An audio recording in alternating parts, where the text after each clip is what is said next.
Good morning, dear friends. How are you doing today? I hope you're doing well. It's great to be back here. It's a beautiful day. Today is Wednesday. I believe it's the 26th or 27th of April, 2023.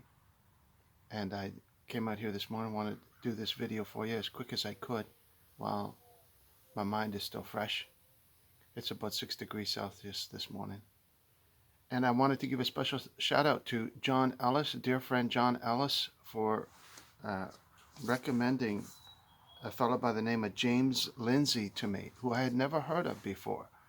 And after going through his profile and seeing that he had been on the Joe Rogan podcast, it made me realize how ignorant I am of, current topical information. It's so hard to keep up on top of anything.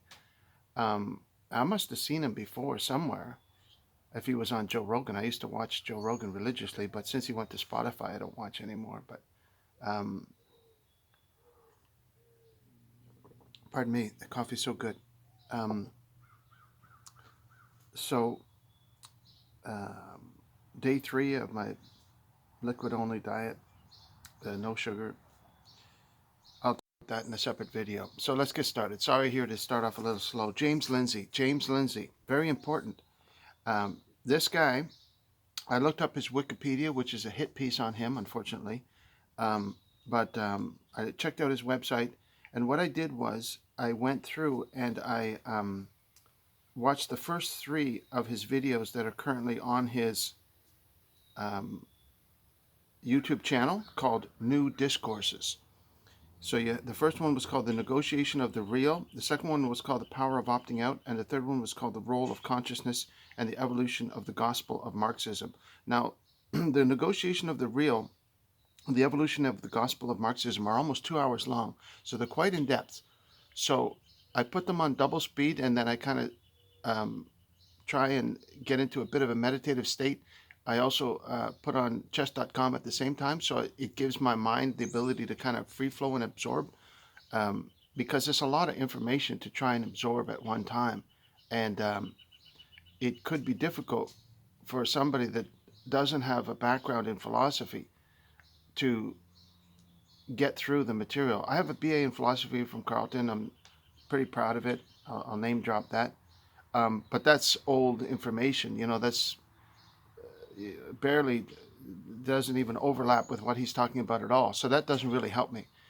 So even if you don't have any formal training in philosophy, you need to have practical training through being exposed to the literature being talked about. That's the only way, because you're not going to learn it in a formal setting anyway, unless you're going to a high level, uh, at a doctorate level of study. Anyway, he's also got a doctorate in mathematics, which is pretty amazing. This guy, he comes across as a kind of like a spook. By that I mean he seems like he's so disciplined. He could be a government operative, but that's just my paranoia kicking in. Anyway, um, the thing is, he talks about that overlap with what I was talking about the other day when I made a video called "Communism Wins" or question mark, does communism win? Uh, I was supposed to put a question mark on it, and I accidentally omitted the question mark. But anyway, um, he talks about the principles of social justice invading the church, and that's what really jumped out at me from his videos. But his videos are basically taking uh, a thread through historical philosophical literature and associating that with the current woke ideology and the current Marxist ideology that is being promoted from both the top and the bottom through the school system, through children, and the top down through government, corporate, NGOs that are driving the narrative from to the adults, you could say, right? From the top down and from the bottom down, both. And so they're hitting it from 2 areas. And his explanation for that, pardon me, is this thread that he weaves through the history of philosophy, and in particular the philosophy that is, um, you could say, deviant, or he introduces the Hegelian dialect, which was made popular also by David Icke, problem, reaction, solution, that the government uses this technique. He introduces just repeating the lie over and over again. He introduces all the way back to Hegel, his ideas that were modified by this other individual and that other individual. And so he continues this thread through. I must confess, he also discusses the philosophy of Hermes, of which I am ignorant. So I'll have to go back and see if I can study any hermeneutics or Hermes-based philosophy, but I may not want to. And I'll mention the reason why in a second. And so he weaves this thread through history, the history of philosophy, and he uses it as an explanation for what's happening today, and he uses it as the reasoning behind the occultic nature of many modern day liberal progressive types. So that's his argument through the two of these lectures. The third lecture that I really got a lot out of, The Power of Opting Out, I'll talk about in a quick second. So the only argument I have against him is he is a little bit fragmented, obviously, because he's dealing with a lot of different material and trying to funnel it through all at one time. It can be overwhelming for the audience. It can be hard to absorb everything that he's talking about. But more importantly, like I agree with a lot of what he's saying, but more importantly is that his method of, he's been labeled a conspiracy theorist, right? His argument is from history to today. I would argue that instead of all these threads through history that have been combined mostly into Marxism, I would agree that a lot of it, but he's left out a couple of key ones that I'd like to mention if I have time. He's arguing through all these threads through history, but I believe that the common thread through history is from outside in. It is the thread of Luciferian influence into the hearts of men. So it's not so much men coming up with these ideas and then passing them on to the next guy, to the next guy, to the next guy, to today. If you were to ask Justin Trudeau today, what can you tell me about Hermes? What can you tell me about Hegel? What can you tell me about Marxism? The guy wouldn't have a clue. He's as dumb as a post, right? He's got the intelligence of a he's a stunt, right? He's a I'm sorry, I don't want to be too hard on Trudeau. He's probably a nice guy, but you know what I mean, right? He's obviously not too sharp in the head. So the thing is that an easier explanation is the Luciferian influence that influenced those particular advocates of depopulation in one way or another, in particular Marx and people like that, are the same influence that is influencing people today. It's the same influence that influenced the people of Sodom and Gomorrah. Two main characteristics of it. One is the idea of, it's a Luciferian statement. I will be like God. I will elevate myself to be like the Most High. That's the one state influence. And the second is that when we're told from Scripture that men give themselves up, God gives them up to depravity. They become like brute beasts when they don't accept the natural. We're told when they don't accept God and God's instructions on being holy and good and standing up for, not harming any of the little ones and, the basic principles of conservative values, if you want to call it that. When they reject that, we're told from Scripture that God gives them up to being like brute beasts, where they devour one another, and like brute beasts are unreasoning and are trapped and killed. They end up being in the same state as that. So these two common factors: one is the Luciferian influence that comes from the angel of light, Satan, that we know that comes through in Revelation 13, that he forces everyone together with the beast and false prophet, forces everyone to get a mark, whether they can buy or sell or not. And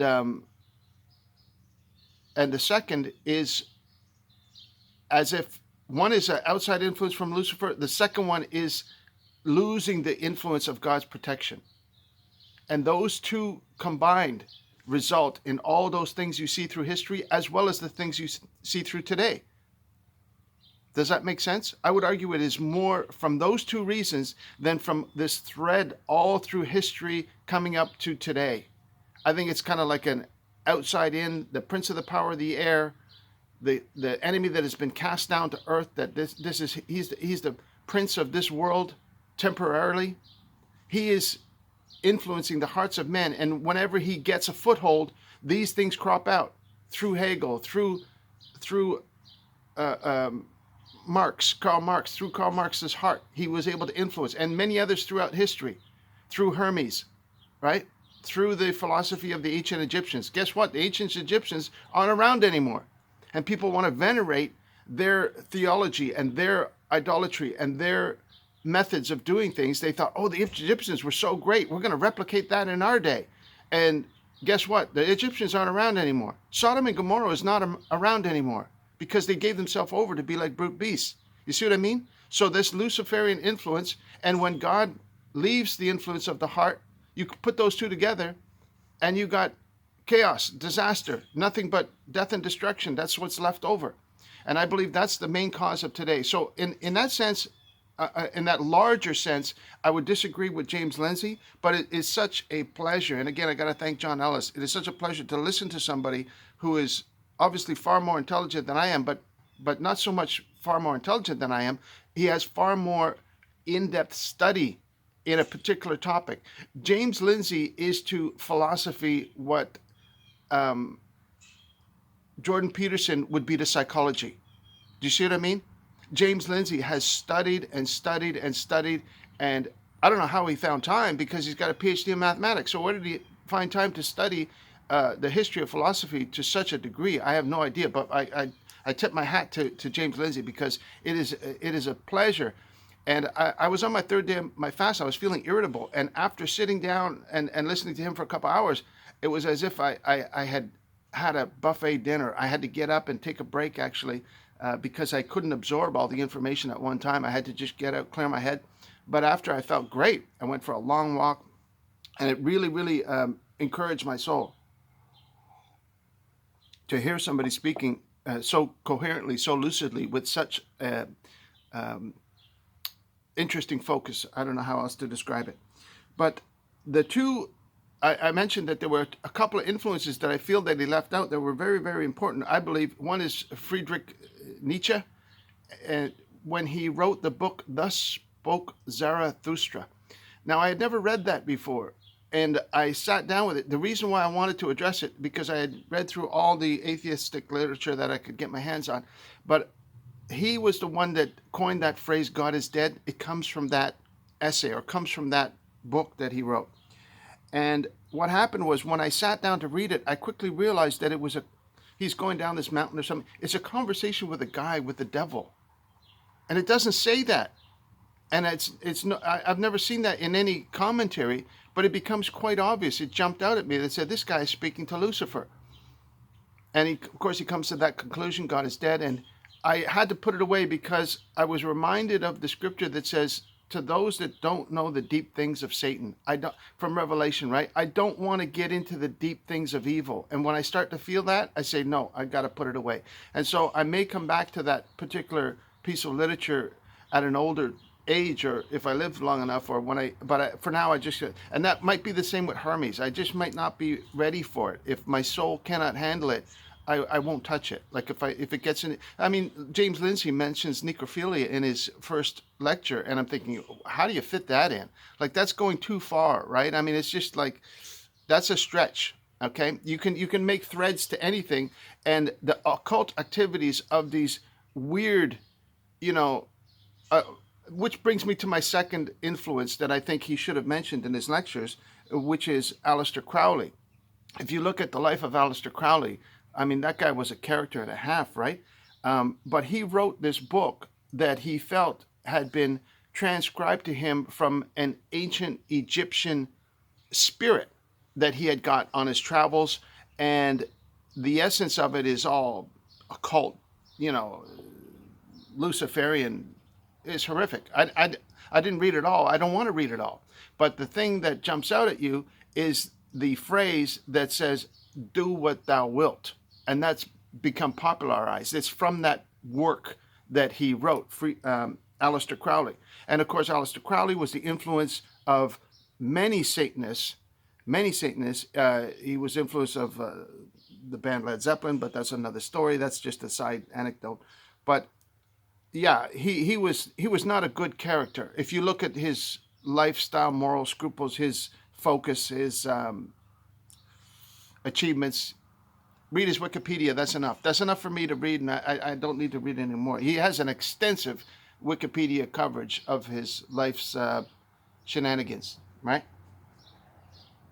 So those two are peculiarly left out of his history of philosophical background, contributing to today's what he would call, the gospel of Marxism, which is really running rampant.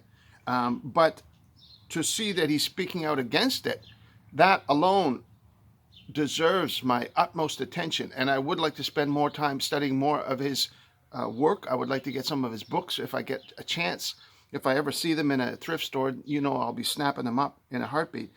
So yeah, James Lindsay. I'll put a link to his channel below. This channel is worth checking out, but it is a bit of a time hog, and you need to be in the right frame of mind to absorb his material. But it'd be good to see him on Joe Rogan. I would love to see that episode. I've never seen it, but I bet it's an eye-opener.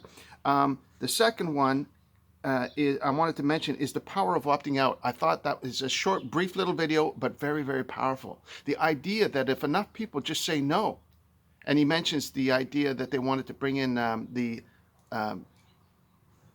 passport. This passport, I don't want to use that word because, I'm surprised the guy is still on YouTube. From the information that he's giving, wow. It's only a matter of time that his channel will no longer be on YouTube because, as you know, YouTube is essentially, going along with the global agenda. So, yeah, the power of opting out. If you get enough people to wake up and say no, Chris Guy is a Canadian guy who always says, just say no. He tries to stir people up, and he's quite a radical type of character. But the underlying theme behind that is to refuse the Hegelian dialect that the government is trying to implement, this problem, reaction, solution that David Icke talks about. Or, in fact, I shouldn't mention David's name because he has been banned all over the place. And I like his work, but I don't agree with everything that he has done either.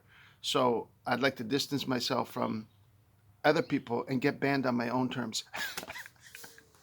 Right? Which would probably, if the world continues to decay as it is, then yes, I will eventually get banned off of YouTube. But if the world begins to shift in favor of the truth, and in fact, this is my hope, that Revelation is a warning and not so much a cut in stone prophecy, because there are parts of Revelation that the angels told John to leave out. And if you compare them to Daniel, in Daniel, it's much more victorious.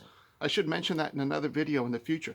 So if we take Revelation as a warning to say, don't take that mark, don't take that CBDC, don't take whatever the government is trying to promise you freedom when their slavery is on the other side. If we can implement that through people like James Lindsay, waking people up, excuse me, the coffee is, I'm sorry, giving me a little bit of reverb. You see what I'm saying? So that video is definitely worth checking out, the power of opting out. I'll link to that video specifically as well, in case you have time to check it out. It's a very short, I think it's only 6 or 8 minutes or something. Anyway, I'll cut this short. Thank you so much, John, for referring me to James Lindsay. I'm going to follow up on him. And God bless you. We'll talk to you again real soon. I'll make a quick video on my fasting update, and then I'll head in for the day. God bless you. I love you very much, and I hope that you're doing well. I hope you spend time with people you love and spend some time getting fresh air in nature. Go for some long walks. Turn off the social media at least for a few hours a day, and give yourself time to regenerate and stay in the Word, and ask God to help us to stay in truth so that we don't get deceived. That's always a danger. Deception is around every corner, and I got to protect myself from that. And so I'm praying that I don't fall into that by God's mercy towards me. Thank you. Bye bye. Talk to you soon.